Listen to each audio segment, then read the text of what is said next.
로마서 8장은 1절 말씀이 정죄가 없음, 로마서 8장이 문을 열어요. 그 다음에 39절에 보시면 끊어지지 않음으로 결론을 맺습니다. 그러면 로마서 8장이 2절에서 38절까지의 말씀은 뭐냐면 패배하지 않음. 로마서 8장 2절에서 38절까지입니다. 그래서 이 로마서 8장 속에서 특별히 고난 속에 있을 때 예수 믿는 사람은 망하지 않을 것이다, 패배하지 않을 것이다, 이게 로마서 8장에서 주시는 하나님의 거룩한 말씀이에요. 우리가 예수를 먹으면 양자의 영을 우리가 받아요. 성령님이 우리에게 양자로, 양자의 영으로 성령님이 우리에게 주어지게 되는데, 그 양자의 영을 받으면 어떤 역사가 나타나게 되는가? 하나님을 아빠, 아버지라고 부르짖어요. 부르짖는다는 이야기는요, 그 어원 자체가 까마귀가 시끄럽게 막 울부짖는다, 거기서 나온 단어가 부르짖는다라고 하는 단어입니다.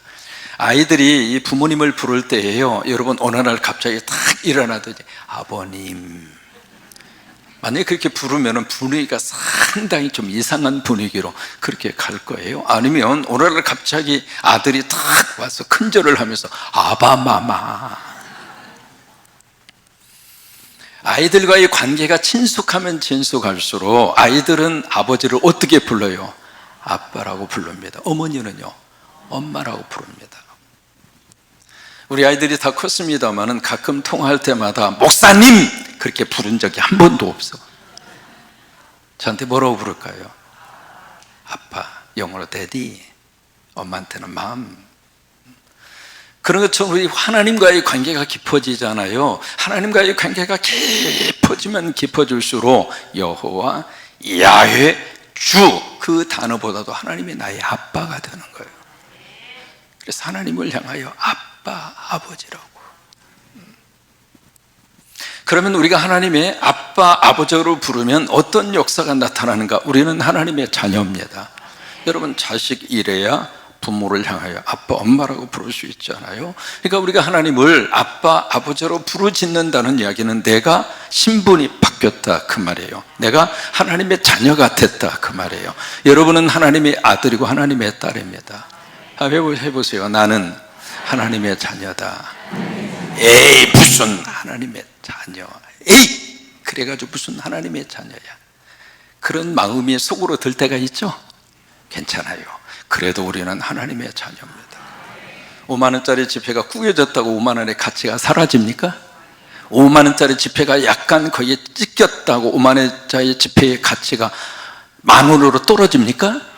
마찬가지입니다. 우리는 하나님의 자녀입니다. 그러면 하나님의 자녀가 되면 어떤 역사가 나타나는가? 첫 번째, 우리는 하나님의 상속자가 되어 그것을 후사라고 말씀을 합니다. 하나님의 것을 나의 것으로 가질 수 있다 이 말이에요. 어깨 펴고 사시기를 바랍니다. 세상 때문에 주눅 들지 마시고, 하나님 거가 우리 거라니까 잘 모르시겠어요? 하나님의 모든 것이 바로 여러분 거라니까. 그 정도 아멘 가지고 되었어요? 만약에 로또가 10억짜리 당첨이 됐다 그러면 어떤 반응 보이실까요? 당첨됐나 봐. 여러분 그러세요? 하나님의 모든 것이 바로 여러분 거라니까. 그 정도 아멘 가지고 되었어요? 이 세상의 모든 하나님의 것이 여러분 거라니까. 이게 하나님의 상속자라 이 말이에요. 하나님의 말씀을 여러분, 이게 문어체로 읽지 마세요. 구어체로 읽으세요. 그러니까 문자로만 보지 마시라 그 말이에요. 그러니까 이게요, 양자의 영을 받았다는 것이 엄청난 하나님의 역사입니다. 그래서 하나님의 상속자가 되는 거예요. 두 번째, 하나님의 상속자가 되는데 그 상속과 더불어서 그 다음에 뭐가 오는가? 고난도 함께 받아야 할 것이냐. 왜 그럴까요? 우리가 하나님의 자녀가 되면, 하나님이 나의 아버지가 되면 그 아버지의 자녀답게 살아야 돼요? 아니면 과거처럼 살아야 돼요? 하나님 자녀답게 살아야죠. 그 전에는 그냥 세상 사람 사는 대로 살았어요. 왜?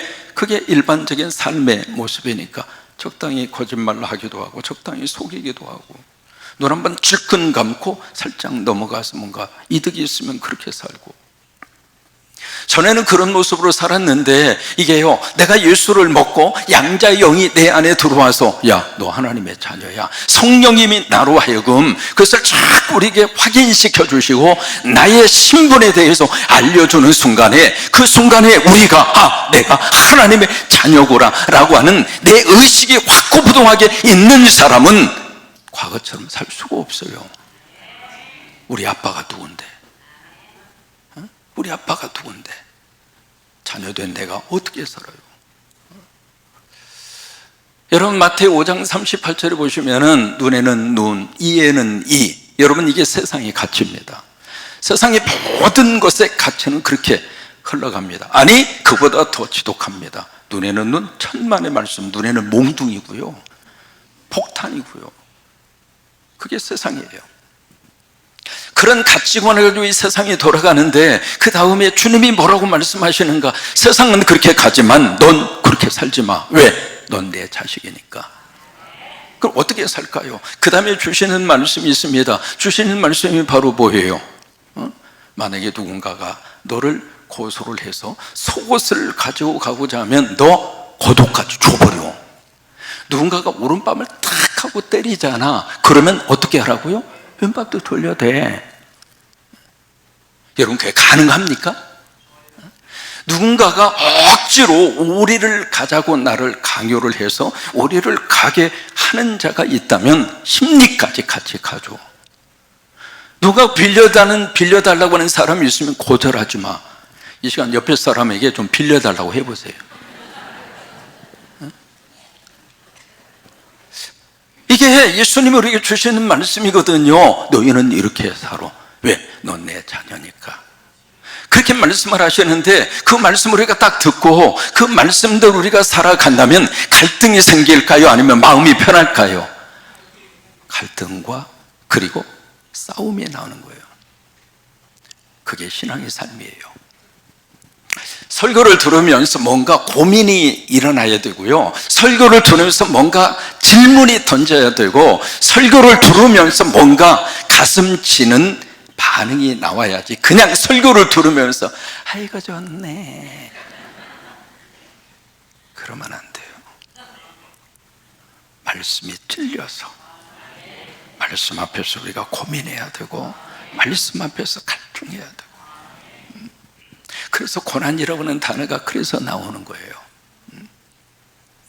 오늘 18절의 말씀은 17절의 말씀을 이어서 말씀을 하십니다. 왜냐하면, 이게 접속사로 시작을 합니다. 왜냐하면 생각하건대, 이 말은 생각건대 이 말이에요. 생각한다 그 말이에요. 근데 그 앞에 주어가 있습니다. 나는 생각한다 이 말이에요. 뭘 생각하는가? 현재는 지금 고난입니다. 현실의 삶 자체가 지금 녹록지가 않습니다. 예수 먹고 살고 있는 그들의 현재의 삶이 견딜 수 없을 정도로 고난과 고통이에요. 그게 현재예요. 그 속에서 지금 생각합니다. 생각한다는 이야기는 한 번 생각하고 끝난다 그 말이 아니라 어제도 생각을 했고 지금도 생각하고 내일도 생각하고 계속 현재 주어진 그 삶의 고난 속에서, 그러면서 생각을 계속하는 거예요. 생각을 하는데 여러분 보세요. 생각이 곧 나예요. 사람 무슨 생각을 하느냐? 그 생각이 바로 나의 머리를 지배해요. 머리를 지배한다는 이야기는 그 생각이 머리를 통해서 내 사상을 만들어가고 이념을 만들어가고 그것이 언어로 표현된 것이 여러분들의 말이에요. 그러니까 그 사람의 말을 들어보면 그 사람 속에 뭘 생각하는가, 그걸 우리가 금방 캐치해 낼 수가 있습니다. 그래서 뭐로 지킬 만한 것 가운데 내 마음을 지켜라. 왜요? 이에서 생명의 근원이 남인이라 그런 거예요.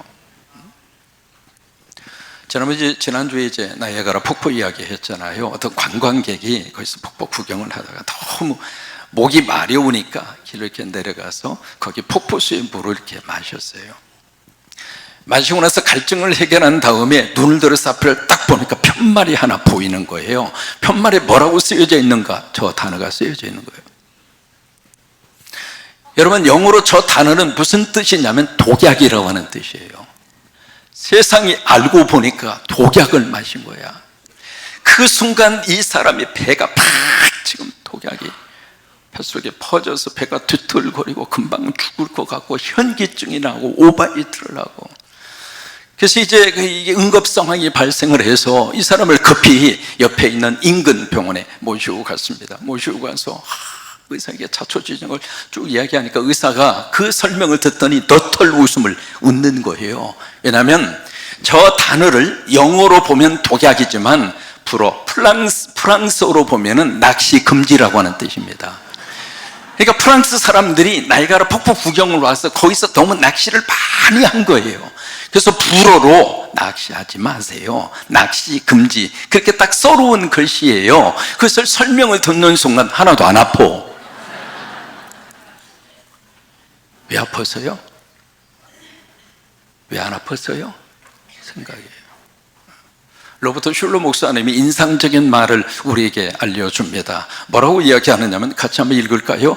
불가능한 일은 존재하는 것이 아니다. 불가능하다고 하는 생각이 존재하는 것뿐이다. 생각이에요. 그래서 바울은 좀 생각합니다. 현재의 고난, 지금 이 고난이라고 하는 것은요, 바울뿐만이 아니라 이 편지를 받고 있는 로마인 성도들이 지금 그의 현실의 삶이 고난이에요. 그 속에서 우리가 한번 생각해 보자. 생각해 보자. 여러분, 이 현재의 고난이라고 하는 것은 내가 실수해서 오는 고난이 아닙니다. 내가 도덕적으로 윤리적으로 비난받을 만한 행위를 해서 내가 지금 어려움이 있고 고난을 당하고 그런 거 아니에요. 내가 잘못해서 당하는 고난은 누구에게 말도 못해요. 그러나 이 고난은 다른 문제입니다. 예수 먹어서 받은 고난, 신앙생활하기 때문에 오는 고난, 말씀대로 살기 위해서 몸부림치다가 당하는 고난, 그 고난을 말하는 거예요. 여러분, 고난하면 이상한 모습으로 내 현실의 고난을 자꾸 직결을 시키는데, 성경에서 말하는 고난은 또 다른 차원이에요. 로마에 가시면은 관광하는 코스 중에 하나가 콜로세움이라고 하는 곳, 거의 대부분 아마 가실 거예요. 저 콜로세움이라고 하는 장소를 많은 분들이 갑니다. 저게요, 이 지름이 188m입니다. 굉장히 큰 경기장이죠. 이 둘레가요 527m입니다. 높이가 57m입니다. 놀랄만하죠. 저게 수용할 수 있는 인원이 5만 명입니다. 한국에서 지금 가장 큰 경기장이 상암 월드컵 경기장이 6만 4천 명 들어갑니다. 2000년 전에. 저게 우리가 경기장으로 우리가 알고 있습니다만은 저기서 검투사들이 검투를 하고요, 그래서 경기가 이루어지고 스포츠 행사만 이루어진 행사, 그 장소가 아니라 저 콜로세움이라고 하는 장소는 수많은 예수 믿는 사람들이 죽어간 선교 현장이에요. 그래서 그 다음 사진 여러분 보시면 콜로세움에 한 종류의 십자가가 있습니다. 저는 저기에 가서 십자가 밑에서 참 여러 가지 많은 기도와 많은 생각을 했습니다. 그 밑에 이렇게 지하가 되어져 있습니다. 지하가 2종 구조로 되어져 있거든요. 한쪽은 이쪽에 쭉 해서 우리처럼 칸을 만들어 온 방이 있고요, 그 다음에 복도를 사이에 두고 이쪽에 또 그런 방들이 쭉 그렇게 지하에 그렇게 시설이 되어 있습니다. 한쪽은 예수 믿는 기독교인들을 가둬놓은 방입니다. 한쪽은 맹수들을 가둬놓은 우리입니다. 5만 명의 관중들이 모인 그곳에서 기독교인들이 굶주린 사자하고 싸우게 했습니다. 결과는 뻔하죠. 한두 사람이 아닙니다. 헤아릴 수 없을 정도로 엄청난 기독교인들의 박해 순교 현장이 바로 저 콜로세움이라고 하는 저곳이에요. 왜? 예수 믿는 것 때문에. 그런데 이 경기가 있는 그날 저녁에 로마에 있는 시민들에게 많은 질문을 그들이 가지게 했습니다. 두 가지의 질문을 가지게 했어요. 첫째로, 도대체 예수가 누구길래? 이 질문입니다. 맹수와 싸우는데 여러분 피투성이가 되고 사지가 찢기고, 근데 그 모습을 보면서 거기 모인 5만 명이 막 박수를 치고 웃고 깎아대고, 여러분 그게 인간이에요. 근데 그 속에서 예수 믿는 크리스찬들이 보인 그 태도를 보면서 그들에게 질문이 던져진 거예요. 도대체 예수가 뭐길래 저들은 하나밖에 없는 목숨도 던질 수 있다는 말인가? 도대체 예수가 누구냐? 도대체 예수가 뭐냐?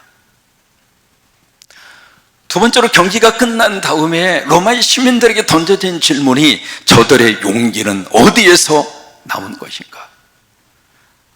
단 한마디만 하면 살아요. 당신이 신입니다.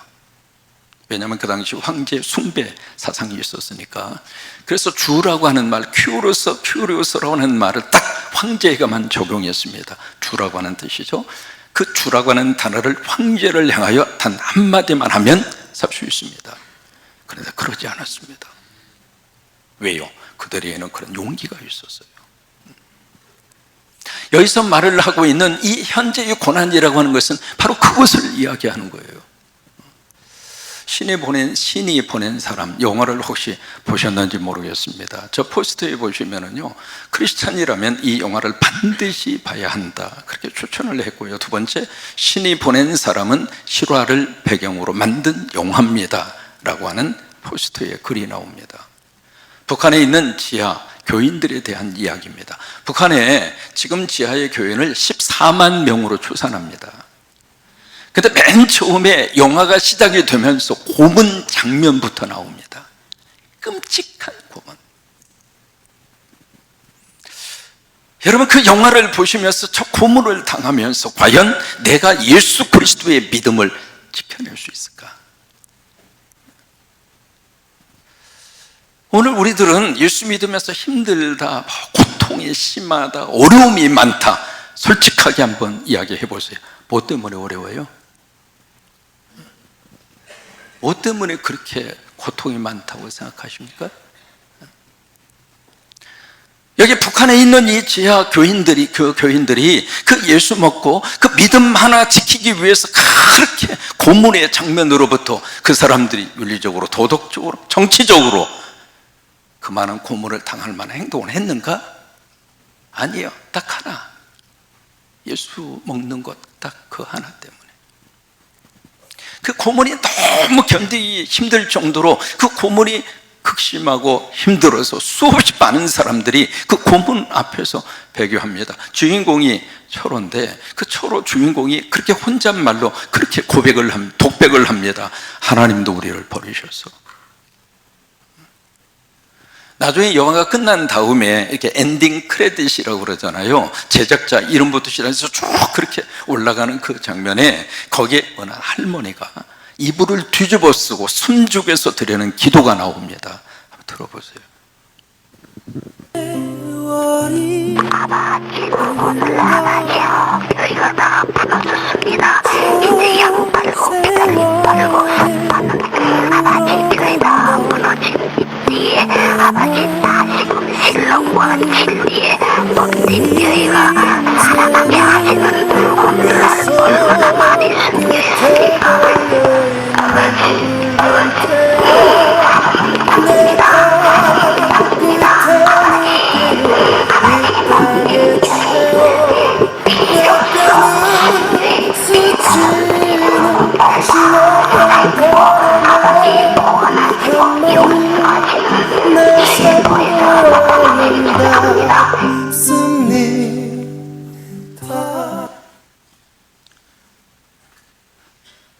저기 북한에서 믿음을 지키는 지하 교인들의 기도입니다. 아버지라고는 소리도 크게 할 수 없는 환경. 그런 현재의 고난 속에서 그들은 생각하는 거예요. 그래서 오늘 성경 말씀에 생각하건대 생각하고 또 생각하고 그리고 딱 결론을 내립니다. 현재의 고난 힘들고 고통스럽지만 그러나 장차 우리에게 나타날 영광과 비교한다면 아무것도 아니다. 아니 비교의 가치조차도 없다. 그게 오늘 믿음의 고백이에요. 오늘 이 말씀이 여러분 속에 은혜로 와닿게 되기를 축복합니다. 고린도서 4장 17절 말씀에 하나님이 말씀하십니다. 같이 고백할까요? 우리가 잠시 받는 환난에 겨한 것. 자 보세요. 환난을 두 가지로 표시합니다. 잠시이고 두 번째는 가볍다 이 말이에요. 왜 잠시일까요? 이 땅에 우리들의 생명이 시편 90편에 있는 말씀대로 우리가 70이요, 강건하면 몇 살이에요? 80이에요 70 이상 살면 참 축복이에요. 아멘하기도 싫을 정도로 오래 살고 싶은 모양인데 70이요, 그리고 조금 건강하면 몇 살까지 올라가요? 70 넘으면 언제 불러들어도 아멘 하고 갈 준비하고 살자고요. 이렇게 제가 자신 있게 말할 수 있는 이유는 저도 70이니까. 이게 나이가 70이 넘잖아요. 그러면 어느 정도 스스로가 판단하고 결정을 해야 돼요. 뭐가 심각한 병에 걸리잖아요. 그러면 내가 병원에 가서 수술을 받고 침대에 있다가 갈 것인가, 아니면 내가 인정하고 받아들여서 하나님의 자연적인 치유를 바라보고 남은 인생 은혜 가운데 믿음 지키다가 갈 건가. 이어령 씨가 그랬잖아요. 근데 이게 병원에서 침대 받고 그냥 투병생활하고 그렇게 가면 있던 돈 다 병원에 갖다가 드리고, 고생은 고생대로 하고, 가족은 가족대로 힘들고, 나는 나대로 힘들고. 근데 그렇게 살다가나 치료를 안 받고 어느 정도 받아들이고 살다가나 사는 기간은 똑같아요. 우리가 70이고 강단하면 80이잖아요. 그런데 그 인생을 통해서 꺼내놓을 수 있는 것은 단 두 가지. 뭐예요? 수고와 뭐예요? 슬픔. 이 두 가지. 앞으로 살면 살수록 고생은 더 할 거예요. 그러니까 고생하면서 오래 살든지, 뭐 하나님이 오라고 할 때까지는 살아야죠 뭐. 그러나 여기서 70이요 80이라 할지라도 금방 가더라 그 말이에요. 그래서 수고와 슬픔뿐이요, 그 다음에 뭐라 그래? 신속히 가는데 어떻게 돼요? 날아간다 그 말이에요. 내일이면 제가 이 교회 온 지 10년 됐어요. 10년 전 여러분들을 만났습니다. 벌써 10년 됐잖아요. 그러니까 이 땅에서의 생명이 그렇게 영원한 것이 아니라 잠깐이라 그 말이에요. 그러니까 우리가 받고 있는 환난과 고난도 영원하지 않고 잠시라 그 말이에요. 그리고 하나님이 주실 영광과 비교하면 이 세상의 고난과 고통은 가볍다 이 말이에요. 그러니까 그것을 생각을 하고 그러고 나서 결론을 내립니다. 그렇지, 현재는 힘들고 어렵지만은 장차 하나님이 주실 영광, 여러분 영광이 뭡니까? 천국이 영광 아닌가요? 왜? 우리의 시민권은 하늘에 있으니까. 아멘? 그게 영광 아닙니까? 하나님이 허락해 주시는 영원한 생명이 영광 아닌가요? 부활이 영광 아닌가요? 그러면 그 영광을 바라보고 현재 예수 먹어 당해야 할 고난이 있다면 피하지 말고 고난 당하자 이 말이에요. 그 속에서 주님이 나와 함께 하실 것이고, 또 하나 주님이 우리의 곁을 떠나지 아니하시고 내 손을 꼭 잡아주시고, 그리고 같이 하나님 영광스러운 그 자리에 갈 수 있도록 주님 우리의 곁을 떠나지 아니하실 것이니 그것을 바라보고 여러분 이 한 주간도 예수 먹고 믿음 안에서 승리하는 여러분 되시기를 주의 이름으로 축원합니다. 대나무 아시죠? 대나무. 이 대나무가 말이죠, 작은 바람에도 막 흔들거립니다. 이게 대나무가 하루에 몇 번 흔들었냐면 300번 흔든답니다. 제가 헤아려 본 건 아니고, 그러니 이 대나무가 계속 흔들거리는 거예요. 근데 이 대나무가 이렇게 흔들거리면서 신기하게도 대나무의 뿌리가 깊이 들어가요. 그래서 이 대나무의 뿌리는요 서로 막 얽히고 설켜가지고 대나무 잎에서 없앤다고 하는 것이 굉장히 힘들잖아요. 왜 그렇게 됐느냐면 대나무가 막 흔들리면서 뿌리를 내리는 거예요. 현재의 고난이 우리를 흔들 때마다 더 믿음으로 깊이 뿌리를 내리고, 더 천국의 소망으로 뿌리를 내리고, 그리고 믿음 안에서 여러분 모두 승리하시게 되기를 주의 이름으로 축원합니다.